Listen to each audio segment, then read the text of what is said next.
اعوذ باللہ من الشیطان الرجیم بسم اللہ الرحمن الرحیم السلام علیکم رحمۃ اللہ وبرکاتہ۔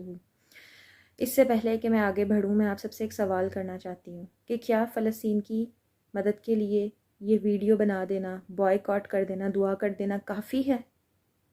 آپ سوچئے، اپنے ضمیر کو جھنجھوڑیں اور خود سے یہ سوال کریں، آپ کو اس سوال کا جواب اندر سے مل جائے گا۔ مسلمان ہونے کی حیثیت سے یہ بالکل کافی نہیں ہے۔ ہمیں تو قرآن نے کھلے طور پر یہ بات بتا دی، اللہ تعالیٰ نے، کہ ہم پر جہاد فرض ہے۔ ہم ظلم کو روکنے کے لیے ہم پر جہاد فرض ہے، اور یہ ظلم تو غیر مسلم پر بھی نہیں، ہمارے مسلمان بہن بھائیوں پر ہو رہا ہے۔ کیا آپ نے کبھی یہ سوچا ہے کہ یہ کیوں ہو رہا ہے؟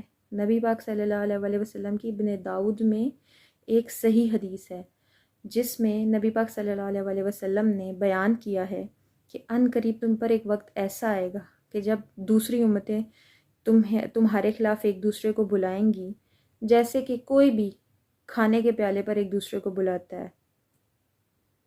تو کہنے والے نے، یا جو اس جگہ نبی پاک صلی اللہ علیہ وسلم جب یہ حدیث ایکسپلین کر رہے تھے وہاں موجود تھا، تو پوچھنے والے نے پوچھا کہ کیا یہ سب ہماری قلت کی وجہ سے ہوگا، تعداد میں کمی کی وجہ سے ہوگا، کہ ہم نمبرز میں تھوڑے ہوں گے؟ تو آپ صلی اللہ علیہ وسلم نے فرمایا، نہیں، تم سب جھاگ کی طرح کے ہوگے، جیسے سیلاب کی جھاگ ہوتی ہے، جو کہ ہوتی تو بہت زیادہ ہے لیکن اس کا کوئی وہ ٹھوس نہیں ہوتی، اس کا کوئی ہوتا نہیں ہے فائدہ، مطلب کہ جو صرف دیکھنے میں زیادہ ہے لیکن ایکچول میں ہم جسے کہہ سکتے ہیں ہولو، کوئی چیز ہولو ہونا، شیلو ہونا، ٹھیک ہے، سطحی ہوگی۔ اور اللہ تعالیٰ دشمنوں کے دل سے تمہاری ہیبت یعنی تمہارا رعب نکال دے گا اور تمہارے دلوں میں وہن ڈال دے گا۔ تو پوچھنے والے نے پوچھا کہ وہن کیا ہے؟ تو آپ صلی اللہ علیہ وسلم نے فرمایا کہ وہن دنیا کی محبت اور موت کی کراہت ہے۔ ایک مسلمان موت سے ڈرتا ہی نہیں ہے۔ کیوں نہیں ڈرتا؟ کیونکہ اس کو بہت کلیئرلی یہ بات پتہ ہوتی ہے کہ اس نے مرنا ہے تو اس نے اللہ کے پاس جانا ہے، وہ اپنی آخرت کے لیے کام کر رہا ہوتا ہے، جنت الفردوس کے لیے کام کر رہا ہوتا ہے۔ لیکن ہم اپنے ضمیروں کو آج جھنجھوڑیں اور دیکھیں ہم کس چیز کے لیے کام کر رہے ہیں۔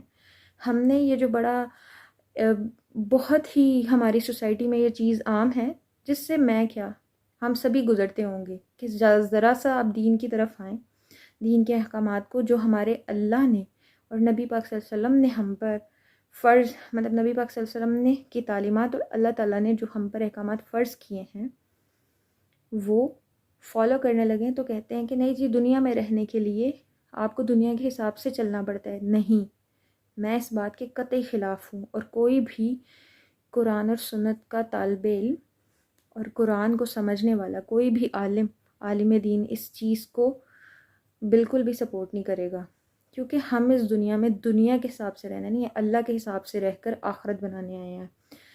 ہمارا مسئلہ یہ ہے کہ ہم نے قرآن اور سنت کو چھوڑ دیا، سیرت النبی صلی اللہ علیہ وسلم کو چھوڑ دیا، تو ہم نے زوال پذیر تو ہونا ہے۔ آپ دیکھیں کہ کیسے اسرائیل پوری پلاننگ کے ساتھ غزہ پر حملے کر رہا ہے۔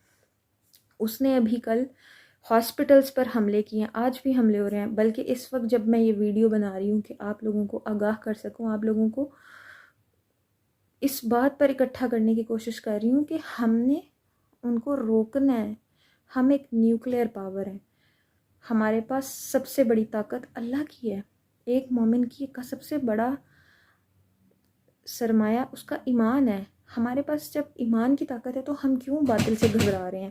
آج اگر ہم سب مسلم اکٹھے ہو جائیں، ساری عرب کنٹریز اینڈ پاکستان اکٹھے ہو جائیں، تو اسرائیل تو کیا پوری دنیا کو ہم کنٹرول کر سکتے ہیں۔ قطر کے پاس کیا نہیں ہے؟ تیل کے ذخیرے ہیں۔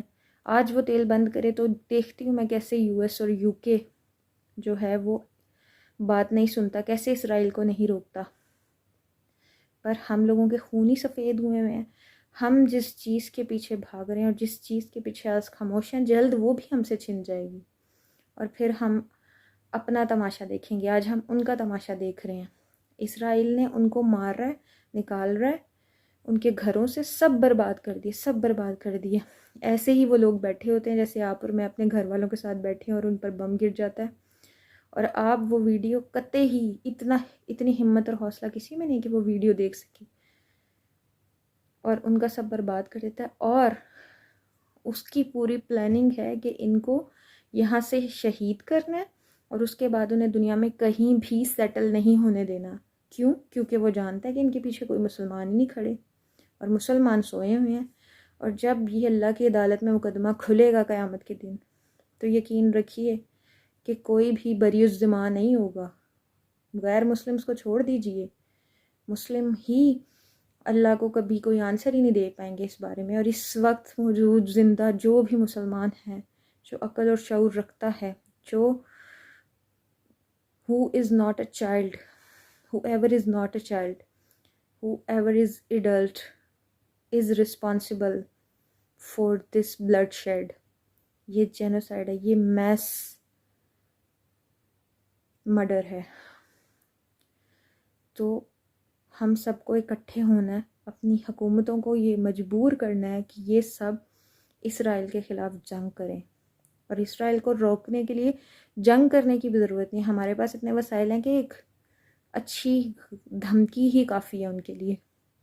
تو یہ کیسے ہوگا آپ سوچیں، جب ہم قرآن ہی نہیں سمجھ رہے، سیرت النبی ہی نہیں پڑھ رہے، تو ہم کیسے پریشر کریٹ کریں گے؟